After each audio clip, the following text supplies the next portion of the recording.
When we last left Oliver Napoleon Hill, he was having trouble with his partnership with the Corianton Corporation. True to form, Hill was not one to give up on being successful.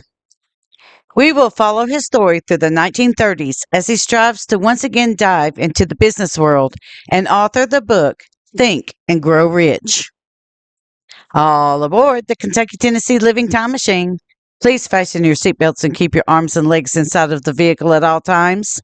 But to get going, we need your help. We still need to fire up that time machine to transport us. Please help us by clicking on the like, subscribe, and bell notification buttons down below. Not only does this fire up the time machine for our flight back in time, but it convinces the YouTube algorithm that we need a bigger vehicle to reach more people who love history as much as you do. Now, back to our story. The early 1930s. Napoleon Hill was a man full of ideas in the 1931 through 1933 years. He spent most of that time coming up with new magazines and went around in search of investors. While he was still in New York City, he started Inspiration Magazine. This was a magazine that would be published by his newly formed company called the International Success Society.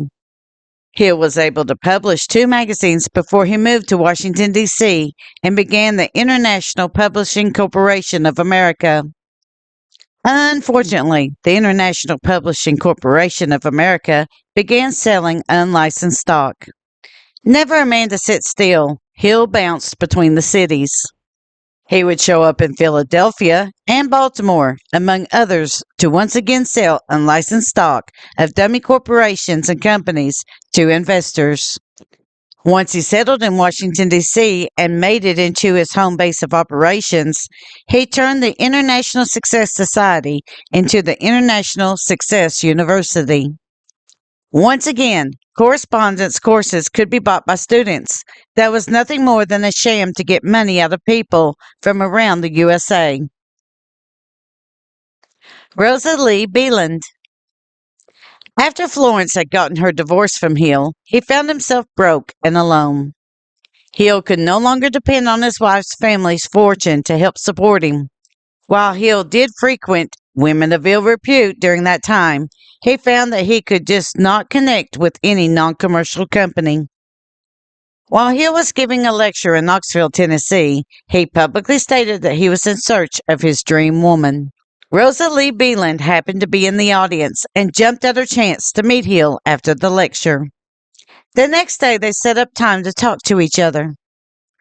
According to the source, The Untold Story of Napoleon Hill, the greatest self-help scammer of all time, Rosa Lee Beeland made the following statement about their chance meeting in Knoxville. Quote, "When I arrived, he met me at the elevator, escorted me to his study, and without inviting me to be seated, started immediately to tell me his story." Unquote. Beeland would write later, quote, "We talked for more than 5 hours. We compared notes and spoke very plainly and frankly." Unquote.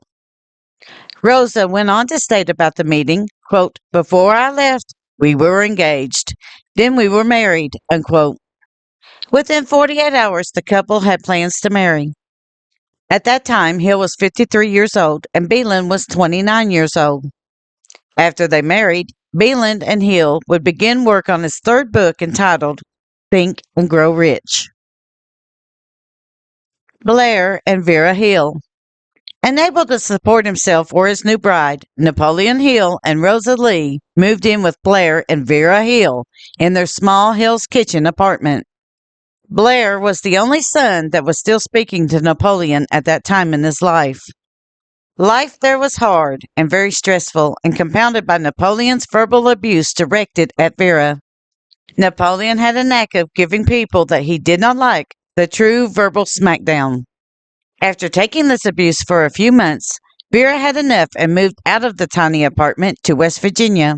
Blair soon followed his wife, but before he left, he loaned his father $300 so that he could finish writing his book. Napoleon and Rosa remained in the apartment that Blair and Vera had once rented. Evidently, the verbal abuse was too much for Vera to overcome in her marriage. Even though Blair did follow her to West Virginia, the couple filed for divorce eventually.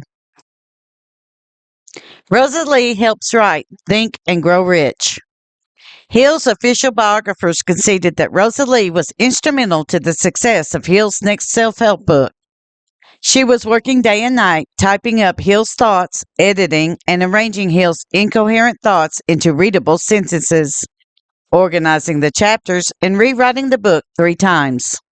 With her efforts, the manuscript was turning out to be a book that the readers could tolerate and understand.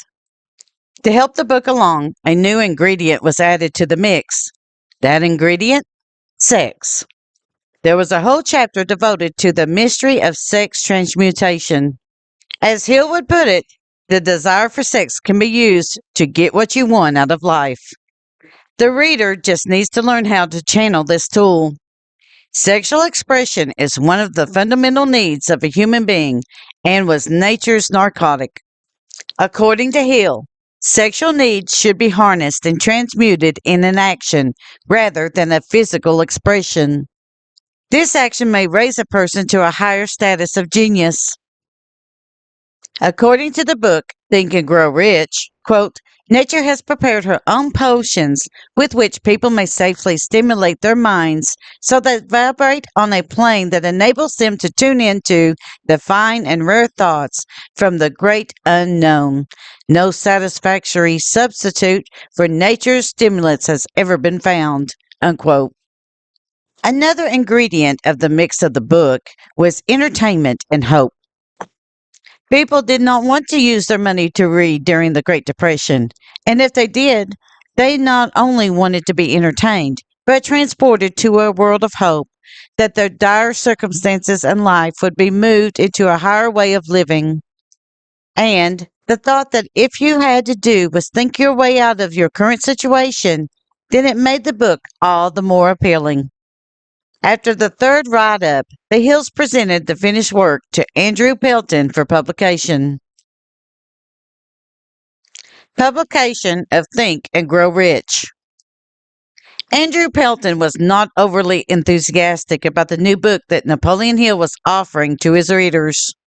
While the law of success did turn out to be true to its name, Hill's second offering was a colossal flop. To add to Pelton's misgivings, the United States of America was smack in the middle of the Great Depression. The 2 main things that were going against the book was the very things that was going for it. The citizens had very little money for food and shelter, and the self-help prosperity movement had run its course. Pelton had rolled the dice and agreed to publish Think and Grow Rich. It became a colossal success. In next week's video, we will continue with the life of Rosa Lee and Napoleon Hill through the late 1930s. How would the couple handle the sudden wealth? Would Hill once again blow all of his money on cars, houses, and expensive tastes? Or would he learn his lesson and live within his means? And what did Rosa Lee Beeland have Oliver Hill sign over to her in a prenup that Oliver would later regret? Thank you. Kentucky, Tennessee Living would like to thank you for watching our video series on the outstanding Appalachian people. Don't forget to hit that like button, as the more likes we receive, the more likely YouTube is to suggest our videos to other viewers. Also, to receive notice when we upload a new video, be sure to subscribe and click the bell notification. We thank you for continuing to support Kentucky, Tennessee Living as we are discovering the mysteries in Appalachian history.